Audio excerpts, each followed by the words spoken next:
षोडशोऽध्यायः। अर्जुन उवाच प्रकृतिं पुरुषं चैव क्षेत्रक्षेत्रज्ञमेव च एतद्वेदितुमिच्छामि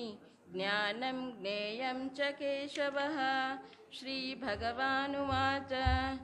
इदं शरीरं कौन्तेय क्षेत्रमित्यभिधीयते एतद्यो वेत्ति तं प्राहुः क्षेत्रज्ञ इति तद्विदः। क्षेत्रज्ञं चापि मां विद्धि सर्वक्षेत्रेषु भारत। क्षेत्रक्षेत्रज्ञयोर्ज्ञानं यत्तज्ज्ञानं मतं मम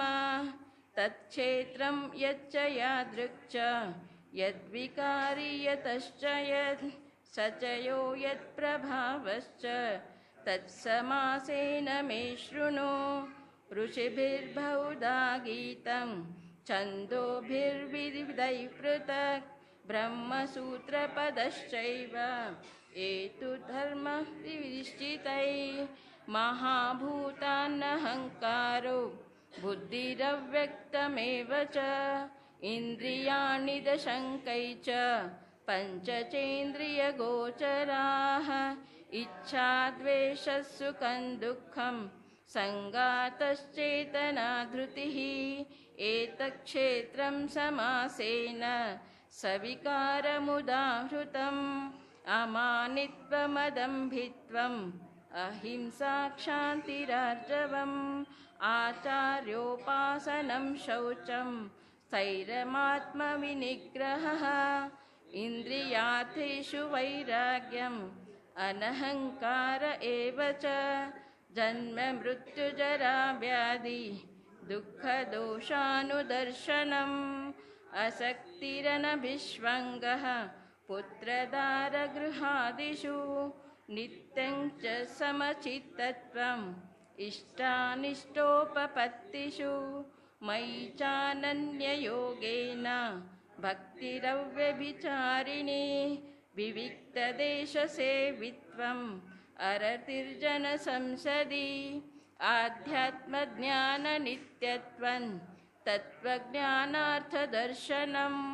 एतज्ज्ञानमिति प्रोक्तम् अज्ञानं यदतोऽन्यथा ज्ञेयं यत्तत् प्रवक्ष्यामि यज्ञात्वामृतमश्नुते। अनादिमत्परं ब्रह्म न सत्ता न सदुच्यते सर्वतः पाणिपादं तत् सर्वतोक्षिशिरोमुखं सर्वतः श्रुतिमल्लोके सर्वमावृत्य तिष्ठति। सर्वेन्द्रियगुणाभासं सर्वेन्द्रियविवर्जितम् असक्तं सर्वभृक्षैव निर्गुणं गुणभोक्तृ च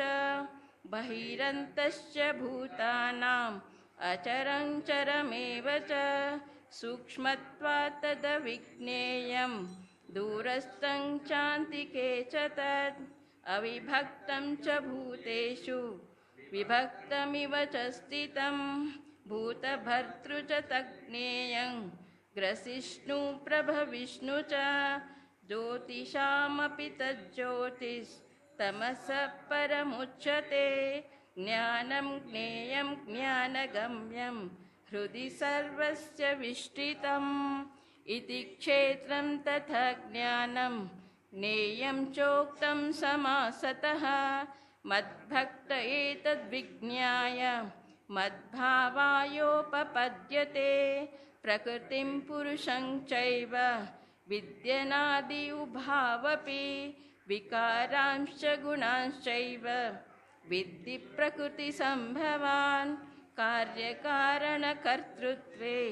हेतुप्रकृतिरुच्यते पुरुषः सुखदुःखानां भोक्तृत्वे हेतुरुच्यते। पुरुषः प्रकृतिस्थो हि भुङ्क्ते प्रकृतिजान् गुणान् कारणं गुणसङ्गोऽस्य सदसद्योनिजन्मसु उपद्रष्टानुमन्ता च भर्ता भोक्ता महेश्वरः। परमात्मेति चाप्युक्तो देहेऽस्मिन् पुरुषः परः य एवं वेत्ति पुरुषं प्रकृतिं च गुणैः सह सर्वार्थवर्धमानोऽपि न स भूयोऽभिजायते ध्यानेनात्मनि पश्यन्ति केचिदात्मानमात्मना अन्ये साङ्ख्येन योगेन कर्मयोगेन चापरे अन्यत्वेवमजानन्तः श्रुत्वान्येभ्य उपासते तेऽपि चातितरन्तेव मृत्युं श्रुतिपरायणः यावत् सञ्जायते किञ्चित् सत्त्वं स्थावरजङ्गमं क्षेत्रक्षेत्रज्ञसंयोगात् तद्विद्धि भरतर्षभ समं सर्वेषु भूतेषु तिष्ठन्ति परमेश्वरं विनश्यत् स विनश्यन्तं यः पश्यति स पश्यति समं पश्यन् हि सर्वत्र समवस्थितमीश्वरम् अहीनस्त्वात्मनात्मानं ततो याति पराङ्गतिं प्रकृतैव च कर्माणि क्रियमाणानि सर्वशः यः पश्यति तदात्मानम् अकर्तारं स पश्यति यदा भूतपृथग्भावम् एकस्तमनुपश्यति तत एव च विस्तारं ब्रह्म सम्पद्यते तदा अनादित्वान् निर्गुणत्वात् परमात्मायमव्ययः शरीरस्थोऽपि कौन्तेय न करोति न लिप्यते यथा सर्वगतं सौक्ष्म्यात् आकाशन्नोपलिप्यते सर्वत्रावस्थितो देहे तथात्मानोपलिप्यते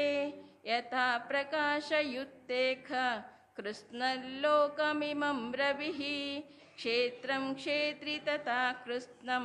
प्रकाशयति भारत क्षेत्रक्षेत्रज्ञयोरेवम् अन्तरज्ञानचक्षुषा भूतप्रकृतिमोक्षं च ये विदुर्यान्ति ते परम् ॐ तत्सदिति श्रीमद्भगवद्गीतासु उपनिषत्सु ब्रह्मविद्यायै योगशास्त्रे श्रीकृष्णार्जुनसंवादे क्षेत्रक्षेत्रज्ञविभागयोगो नाम त्रयोदशोऽध्यायः ॐ कृष्णार्पणमस्तु। गुणविभागयोग श्रीभगवानुवाच परं प्रवृत्तामि ज्ञानानां ज्ञानमुत्तमं यज्ञात्वा मुनियं सर्वे परां सिद्धियोमिति गता इदं ज्ञानं प्राचित्यं मम साधर्म्यमागत सर्गेऽपि नोपजायन्ते प्रलयेन प्रव्यत्यति च यमयोनि ब्रह्मस्मितं गर्भदध्याम्यहं सम्भवसर्वभूतानां ततो भवति भारत सर्वयोनिषु कौन्तेय मूर्तये सम्भवन्ति या तासां ब्रह्म महद्योनिहं बीजप्रदं पिता सत्वं रजस्तं इति गुणं प्रकृतिसम्भावः निबन्धति महाभावो देहो देहिनं ब्रह्म तत्र तत्त्वं निर्मलत्मा कामनायं सुखसंगेन बध्नाति ज्ञानसंगेन चानघ रजो रोगात्मकं विधि त्रषा संगममुद्भवं तन्निबध्नाति कौन्तेय कर्मसंगेन देहिनं तमस्तज्ञानजं विद्धि मोहनं सर्वदेहिना प्रमादालस्यनिधा भिन्नसन्निधानि भारत तत्त्वं सखे संजयन्ति रजं कर्माणि भारत ज्ञानममृत्यातो तुम प्रमादे संजयत्यम्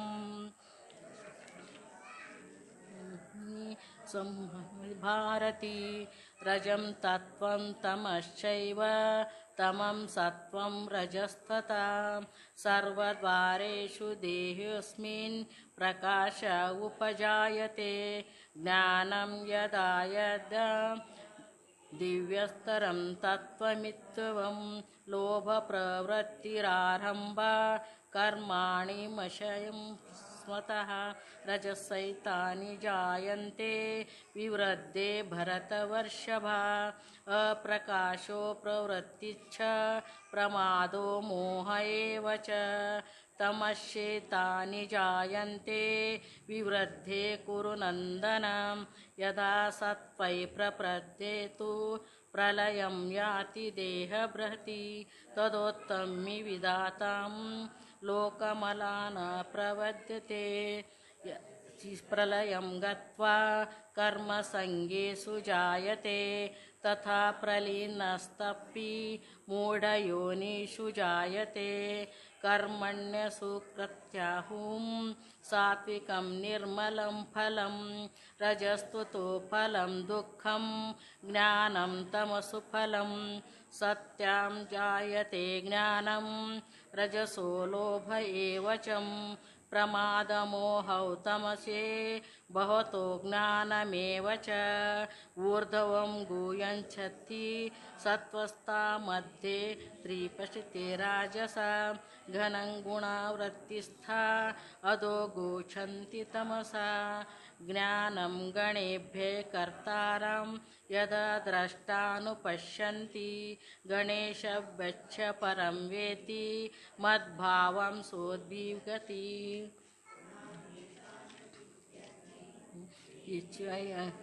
भाव जन्म जन्मृत्युञ्जा दुःखै वीर्वमुक्तो मृत्युन्मसते लिंग अर्जुन उवाच लिंगैकस्य गुणानेतो भवति प्रभो किमाचारं कथं चेतानं गुणनिवर्तने श्रीभगवानुवाच प्रकाशं च प्रवृत्तिं च मोहमेवेच पाण्डव न द्वेष्टि सम्प्रवृत्तानि न निवृत्तानि काङ्क्षति उदासीनवदासीनो गुणर्वैनो विचालते गुणावर्त्यन्ति इत्येत यो वष्टन्ति निङ्गेति यथा दुःखसुखास्वस्थं समलोष्टात्मकाञ्चन तुल्यप्रिया प्रियो धीरस्तुल्यनिन्दनात्मस्तुति मानापमानयोस्तुल्यो लो मित्रारिपक्षयो सर्वराम्भ्यपरित्यागी गुणातीतः स उच्यते माचायो व्यभिचारणे भक्तियोगेन सेवता स गुणान् समतिष्ठते ब्रह्ममाये कल्पते ब्रह्मणो हि प्रतिष्ठा मा अमृताश वहिष्यचे शाश्वतस्य च धर्मस्य सुखसैकान्तिकस्य च ओम तस्ति श्री भगवद्गीता उपनिषत्तु ब्रह्मा विद्यायां योगशास्त्रे श्रीकृष्णार्जुन संवादे गुणत्रयविभागयोग नाम चतुर्दशो अध्यायम् हरे कृष्णा कृष्णा कृष्णा हरे हरे हरे राम राम राम हरे हरे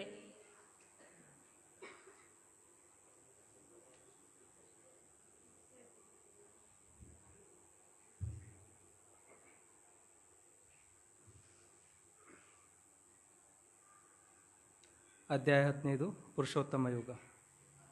ಶ್ರೀ ಭಗವಾನುವಾಚ ಊರ್ಧ್ವಮೂಲಮದಶಾಖಂ ಅಶ್ವತ್ಥಂ ಪ್ರಾಹುರ್ವಯಂ ಛಂದಾಂಸಿ ಯಸ್ಯ ಪರ್ಣಾನಿ ಯಸ್ತಂ ವೇದ ಸ ವೇದವಿತ್ ಅಧಶ್ಚೂರ್ಧ್ವಂ ಪ್ರಸುಪ್ತಾಸ್ಯ ಶಾಖಾ ಗುಣಪ್ರವೃತ್ತವಿಷಯತಃಪ್ರವಾಲಃ ಅಧಶ್ಚ ಮೂಲಸಂತಾನಿ कर्मानुबन्धिनि मनुष्यलोके न रूपमस्य ततोपलभ्यते